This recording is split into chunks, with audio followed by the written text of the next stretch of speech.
Hello everyone. आज हम पढ़ने वाले हैं भौतिक विज्ञान फिजिक्स। आज हम 11th के फर्स्ट चैप्टर जिसका नाम है भौतिक जगत, इसके बारे में चर्चा करेंगे। क्या है भौतिक जगत, क्या है भौतिकी। तो सबसे पहली परिभाषा तो बनती है कि फिजिक्स या भौतिकी है क्या।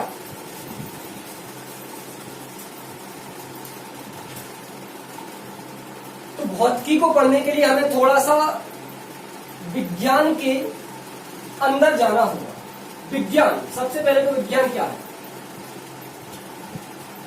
तो प्रकृति के क्रमबद्ध ज्ञान को ही हम विज्ञान कहते हैं। और विज्ञान की एक शाखा क्या है, भौतिकी। भौतिकी मतलब फिजिक्स। अब भौतिकी की परिभाषा क्या बनती है कि विज्ञान की वह शाखा जिसके अंतर्गत पदार्थ या पदार्थ की आंतरिक क्रियाओं का अध्ययन किया जाता है, भौतिकी कहलाती है। फिर से बोल दे रहे हैं कि विज्ञान की वह शाखा जिसके अंतर्गत पदार्थ या पदार्थ की आंतरिक क्रियाओं का अध्ययन किया जाता है, भौतिकी कहलाती है। अब भौतिकी हम अपनी भाषा में समझे तो है क्या। ये तो हो गई विज्ञान की भाषा में, कि हमने कहा कि विज्ञान की भाषा में, लिखने वाली भाषा में हो गई। समझने वाली भाषा ये कहती है कि आप प्रत्येक चीज जिस पर प्रकृति के मूलभूत नियम जो हमें दिखाई देते हैं, जो हमारी ज्ञान इंद्रियों द्वारा हम जिनको देख सकते हैं, महसूस कर सकते हैं, वो सभी भौतिक विज्ञान के अंतर्गत आए। अब इसके कुछ मूलभूत सिद्धांत हैं। भौतिक विज्ञान क्या है, कैसे है, तो इसको समझते हैं। भौतिक विज्ञान को मुख्य रूप से दो प्रकार से बांटा गया है। पहली है चित्त संबद्ध भौतिकी और दूसरी है आधुनिक भौतिकी।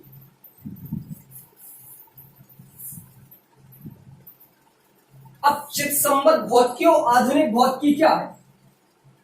तो चित्त संबद्ध भौतिकी और आधुनिक भौतिकी को हमने डिवाइड इसलिए करना पड़ा क्योंकि ये बहुत लंबी चौड़ी किताबें बन रही। तो हमने क्या किया कि 1900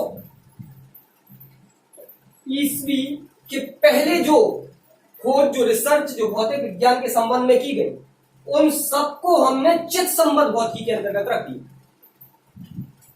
बाकी 1900 के बाद जो रिसर्च की गई और जो की जा रही है अभी, उन सबको हमने आधुनिक मॉडर्न फिजिक्स के अंतर्गत रख दिया। अब चित्त संबद्ध भौतिकी और आधुनिक भौतिकी की परिभाषा क्या बनती है। चित्त संबद्ध भौतिकी की परिभाषा बनती है कि भौतिक विज्ञान की वह शाखा जिसमें हम सन 1900 ईस्वी के पहले की संपूर्ण घटनाओं या खोजों का वर्णन या विस्तृत व्याख्या देखते हैं, वो सब चित्त संबद्ध भौतिकी के अंतर्गत आती है। और वर्तमान में की जाने वाली सभी प्रकार की खोजें आधुनिक भौतिकी के अंतर्गत आती है। अब आप कहेंगे कि सर चित्त संबद्ध भौतिकी और आधुनिक भौतिकी में ऐसी क्या चीजें हैं जो इसके पहले हुई, जो इसके बाद हुई। तो हम उसमें बता देते हैं। उदाहरण के लिए इसमें गुरुत्वाकर्षण का नियम, ग्रेविटी, जिसकी खोज की थी सर आइजैक न्यूटन ने। ये कब की थी, तो ये इनकी एक किताब आई थी सन 1665 ईस्वी में, प्रिंसिपिया। उस बुक में उन्होंने ग्रेविटी के बारे में बताया था, विस्तार से इस पर चर्चा की थी। तो ये 1900 के पहले का समय है, 1665 ईस्वी। तो इसलिए गुरुत्वाकर्षण और उससे संबंधित मूलभूत सिद्धांत जितने भी होंगे वो सब किसमें आएंगे, चित्त संबद्ध भौतिकी के अंतर्गत आएंगे। अब दूसरा आधुनिक भौतिकी। आधुनिक भौतिकी के अंतर्गत क्या आएंगे। आधुनिक भौतिकी में आपने अल्बर्ट आइंस्टीन का नाम सुना होगा, दुनिया के सबसे बड़े जीनियस कहे जाते हैं। उन्होंने एक सिद्धांत दिया था E = mc²। इसे फिजिक्स का एक महत्वपूर्ण सिद्धांत माना जाता है। जिस सिद्धांत उन्होंने दिया था 1942 के समय, 40-42 के समय। तो ये कब की बात हो गई, 1900 के बाद की बात। मतलब कि ये कब, कौन सी भौतिकी हो गई, ये भौतिकी बन गई कौन सी आपकी, आधुनिक भौतिकी, मॉडर्न फिजिक्स के अंतर्गत आई। मॉडर्न फिजिक्स में बहुत सारी चीजें ऐसी हैं जिनमें हम अलग अलग तरीके से इनका अध्ययन करेंगे। अब थोड़ी सी बात कर लेते हैं फिजिक्स का डिवाइडेशन। आधुनिक तौर पर हमने किस तरीके से किया, उसमें हमने कई प्रकार से इसे बांट दिया। एक इलेक्ट्रॉनिक भौतिकी है, आपकी चित्त संबंध भौतिकी है, आधुनिक भौतिकी है, कई प्रकार की भौतिकियों में और हमने इसे नए नए तरीके से डिवाइड कर दिया। क्वांटम फिजिक्स भी आ गई अब, तो कई प्रकार की भौतिकी इस तरीके से डिवाइड करते चले गए। इस अध्याय में जिस अध्याय का नाम है भौतिक जगत,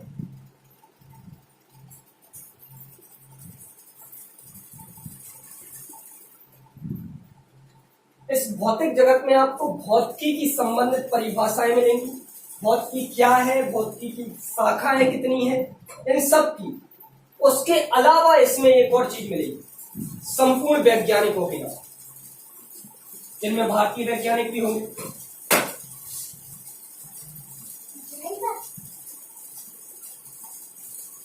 और विदेशी वैज्ञानिक भी होंगे, और एक किस तरीके से काम करेंगे, ये सब चीजें हम भौतिक जगत में समझेंगे।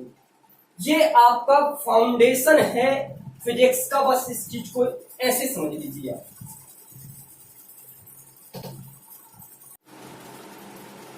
हेलो एवरीवन, आज हम पढ़ने वाले हैं भौतिक विज्ञान, फिजिक्स। आज हम 11th के फर्स्ट चैप्टर, जिसका नाम है भौतिक जगत, इसके बारे में चर्चा करेंगे। क्या है भौतिक जगत, क्या है भौतिकी। तो सबसे पहली परिभाषा तो बनती है कि फिजिक्स या भौतिकी है क्या।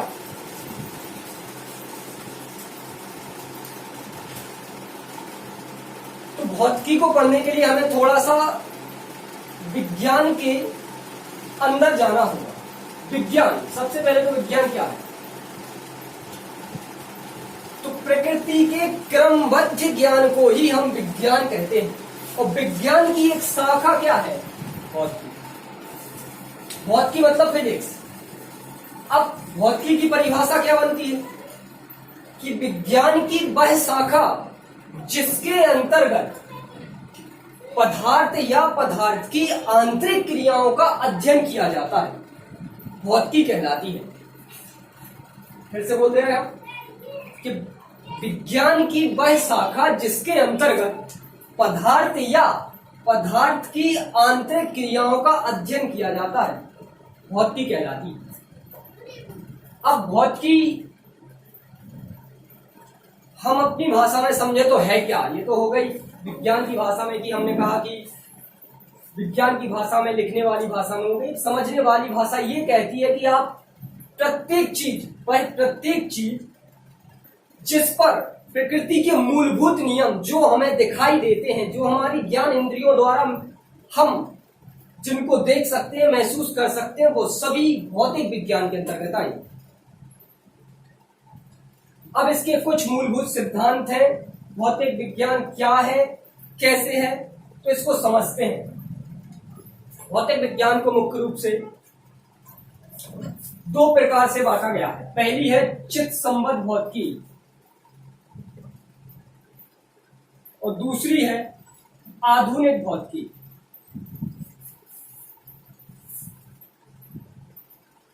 अब चित्त संबद्ध भौतिकी और आधुनिक भौतिकी क्या है। तो चित्त संबद्ध भौतिकी और आधुनिक भौतिकी को हमने डिवाइड इसलिए करना पड़ा क्योंकि ये बहुत लंबी चौड़ी किताबें बन रही। तो हमने क्या किया कि 1900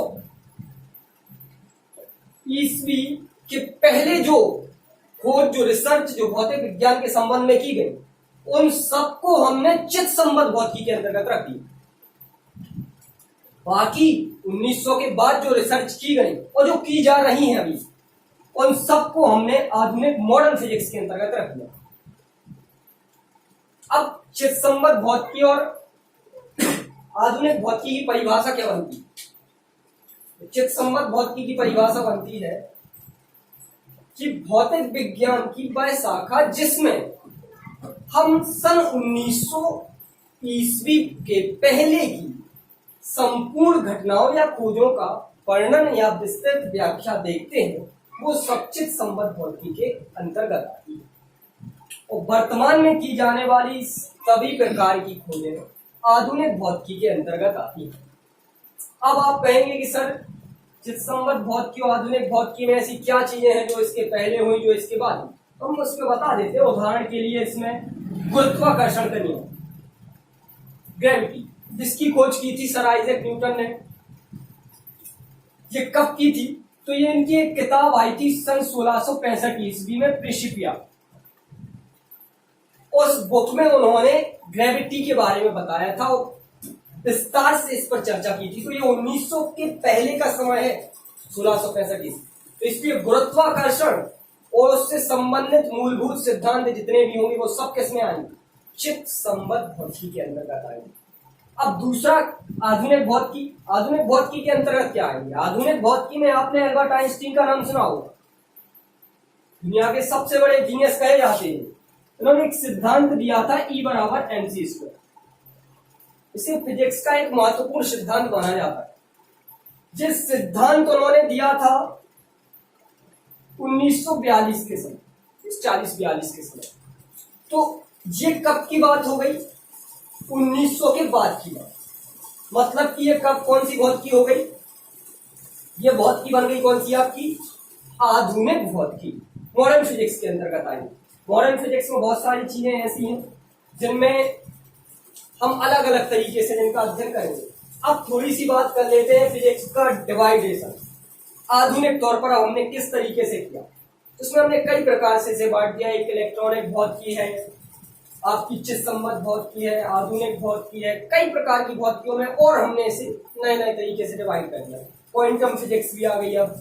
तो कई प्रकार की भौतिकी इस तरीके से डिवाइड करते चले गए। इस अध्याय में जिस अध्याय का नाम है भौतिक जगत,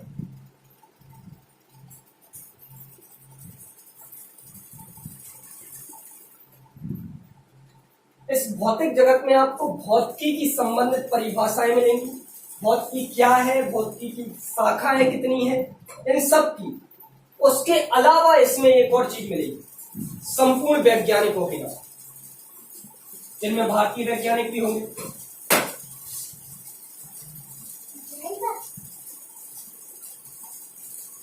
और विदेशी वैज्ञानिक भी होंगे, और एक किस तरीके से काम करेंगे, ये सब चीजें हम भौतिक जगत में समझेंगे। ये आपका फाउंडेशन है फिजिक्स का, बस इस चीज को ऐसे समझ लीजिए आप।